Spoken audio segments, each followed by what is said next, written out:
For the first time ever, I am participating in a puzzle advent exchange, and I'll share with you right now how it all came together.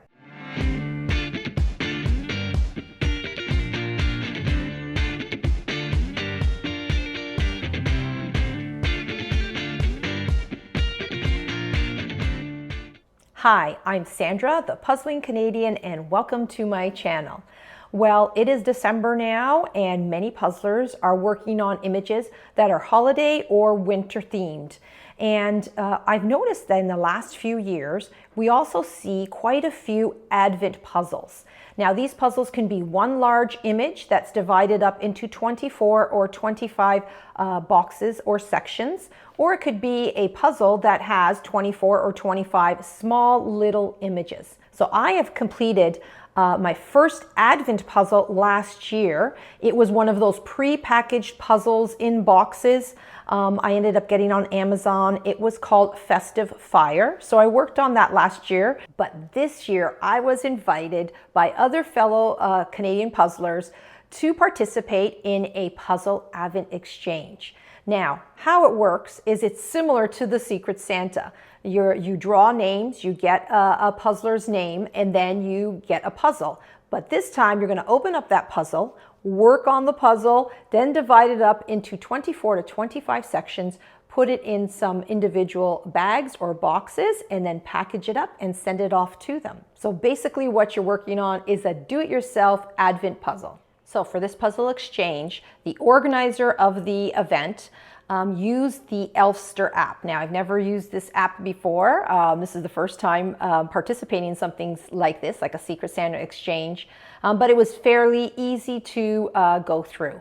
So you sign in and you put in your information, your name, your address. Then there is a section for you to select your wish list. So we end up doing that. A budget is also set for this exchange.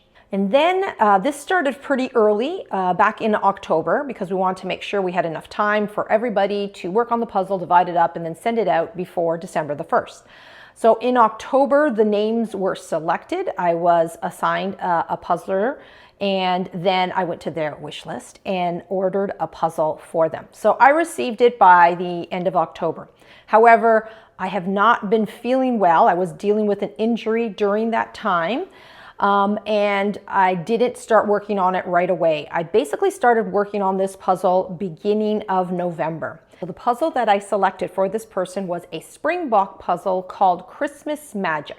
Now, Springbok is not a brand that I usually do because it's random cut, but this one was very colorful. So I thought, oh, this shouldn't be a problem. Ended up getting it done, and it was really pretty easy to do. It was very enjoyable. I did like this image. So now it was time to package up the puzzle. I had to divide it up and then put it in 24, 25 bags so that they can be revealed one day at a time in the month of December. I found these brown envelopes, and I wanted to decorate them with some scrapbooking supplies I have. I've done scrapbooking for a long time, and I just felt like doing some crafts and decorating those envelopes. Now, other people can have used just Ziploc bags. Like I know Costco had some nice decorative ones. Probably the dollar store also has nice individual Ziploc bags that you can use to divide up your puzzle and put the pieces in there. So once it was done, now I needed to divide up the puzzle. But first what I did is I went to the Elfster app to get a little bit more information. So you can actually message the person that you selected anonymously. And I wanted to know if they wanted their puzzle to be revealed to them sporadically, like different sections in different areas, or if they wanted some sort of order. And the person selected sporadically. So I ended up getting some twine that I had and a ruler just so that I can lay it down so I have an idea of how the puzzle would be broken out.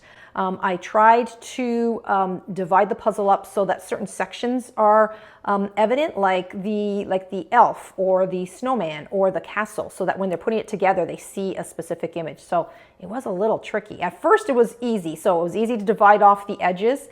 And then at one point, a little piece went missing, and I found it, and I just didn't know which day it belonged to. So I thought, well, I'm just going to package it up in a nice little Ziploc bag and then leave it for the end, and they can figure out where it belongs.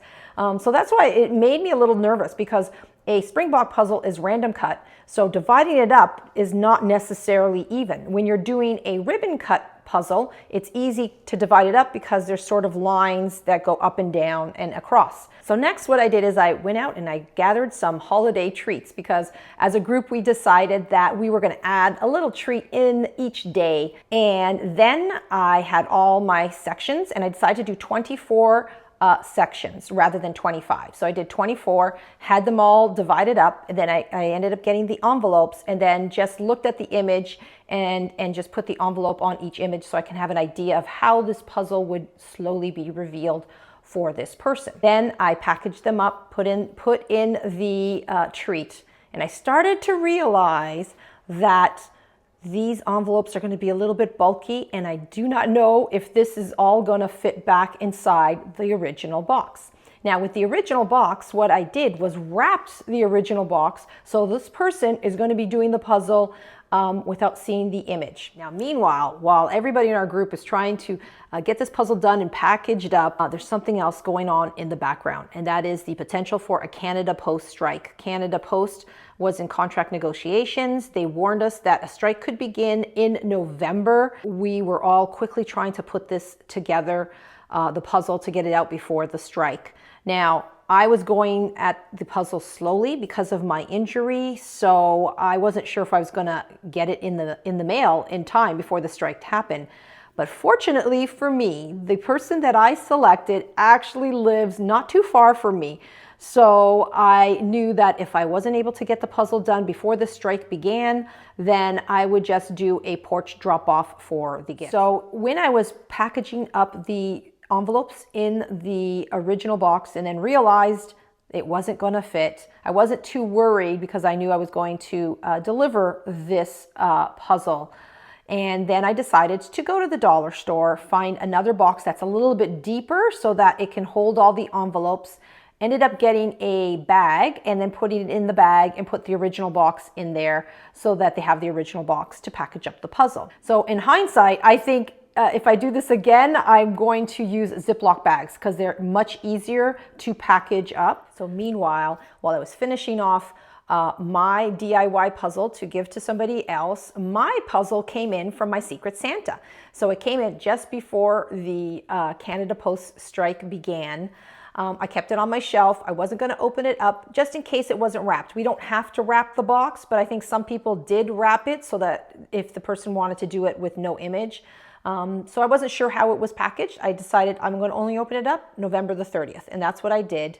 And the puzzle that I received was one that was on my wish list, a Clementoni puzzle called Christmas Stroll. So it's a beautiful image. And the person who was my Secret Santa was Duncan. Now I know Duncan. I have met him at some puzzling events, the ones in National, and he actually went to Worlds. So I was with him there at Worlds. He puzzles with his wife, Sandy. He's not a regular puzzler.